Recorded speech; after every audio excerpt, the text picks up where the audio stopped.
May 5 bagay na kadalasan ginagawa natin na hindi tayo umasenso sa buhay. Kaya pala naghihirap tayo dahil sa ating mga kadalasan nating ginagawa sa ating buhay.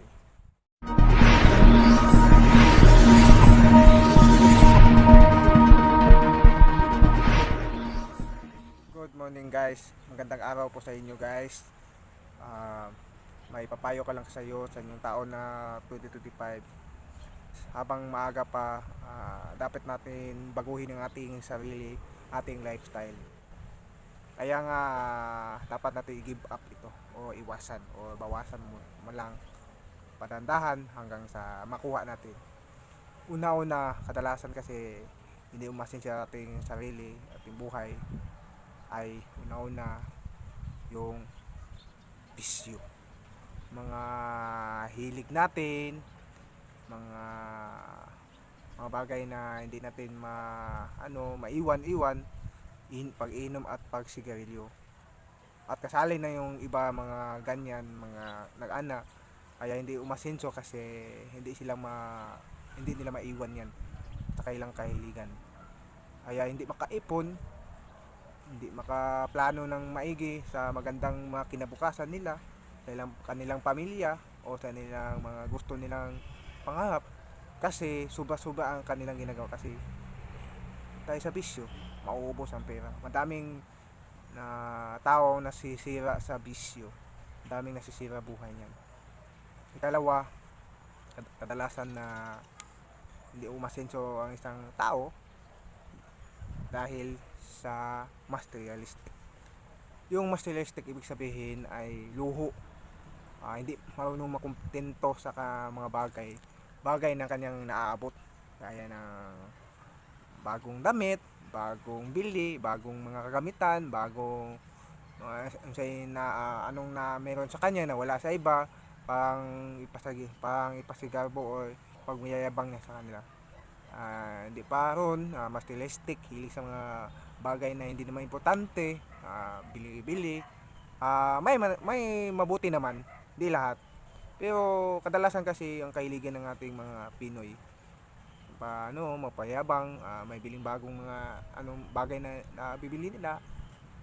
Kaya hilig ng brand new kasi may ipayabang, ipamuka sa iba na mapagmataas sila. Hindi yan angkop. Yan, kaya pala maghirap ang Pinoy dahil sa mahilig ng materialistic. Katlo, yan kadalasan hindi natin maitanggi na mayroon ta sa ganyang tatlo na yan. Tatlo ay utang. May utang naman na maganda, mabuti, o may utang naman na masama o hindi mabuti. Yung umutang ka na magandang utang, dapat magbayad kayo. Responsibilidad kayo. Yung inutang nyo, kailangan gamitin mo sa tama. Gamitin mo sa negosyo, o ulit kayo ng mga bagay na makapagkikitaan ninyo sa hanap buhay ninyo, o dagdag extra sideline na lang o ganyan. Yan ang magandang halimbawa ng utang, mabuting utang. Kalawang utang na ganun na masama, yung klaseng utang, yung utang ka na pambili ng mga gamit, utang ka na ng pangbisyo, inom at sigarilyo, iba pa, utang ka na walang mapuntahan, pero gapos ka sa utang. Yan ang realidad, hindi mo mababalik, walang return ba. Yan kaya ang halimbawa ng masamang utang hindi magbabayad din. Dahil na wala na ikabayad kasi wala na, ubos ng pera, wala nang maipon. Ganyan talaga. Yan ang advice ko, yan ang iwasan mo yung pangatlo.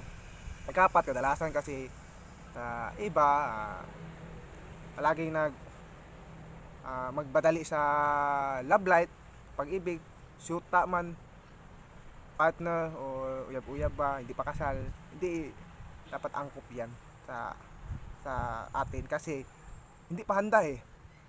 Kaya hindi maiwasan talaga pag masyuta ka, may partner ka, lang naman na nagrelasyon kayo, wala kayong ginagawa. Siyempre, magde-date kayo, magpasyal kayo, o mag-effort yung lalaki gumasto para sa kanyang partner. Isa na hindi niya makasenso na responsibilidad yun, lalo na yung partner may responsibilidad, walang unawa sa palagi na lang gagatasan yung lalaki, lugi ka dyan. Yan kasi madami kasi ang lugi dyan, madami kasi imbis ka na sa bagay na hindi pa mo alam na ano ang kanyang ugali niya. Maliban na lang sa yung kasal na yung madami na yung kasing kabataan ngayon na sumasok sa ganyan, hindi na alam na ang yung pera nilang pinaghirapan sa baon galing sa kanyang pamilya, kaya hindi nila na-appreciate ang kanilang pinaghirapan ng pera, kaya ginagasto na lang sa wala, kaya ganyan, date walang kwenta, ganyan, walang pangin. Yun, bulahan yung mga single, mapalad yung single kasi mapag-isip sila na gandang plano silang buhay bago pumasok ganyan. Saka na lang kapapasok ganyan pag able ka na sa finance. Unstable pa, hindi pa handa, wag na. Okay lang crash muna, di ba? Okay lang yan. So, apat na yun to. Kalima, yan ang matindi. Kaya hindi tayo umaasenso, hindi tayo mag-grow up, o hindi tayo maka-let go sa ating mga pangarap natin kasi sa ating sarili natin. May humaharang, may kinakatakutan, o alinlangan sa sarili, hindi lumalabas ang ating mga tunay na talent, mga potensyal na ating sarili na maka-asenso sa atin dahil sa ating sarili lang, tayo na may humaharang tayo, kaya hindi tayo maka-let go, maraming nahihiya, maraming alanganin o natatakot, baka sabihin ng iba, wag mong isipin yan. Mas importante na masipag ka,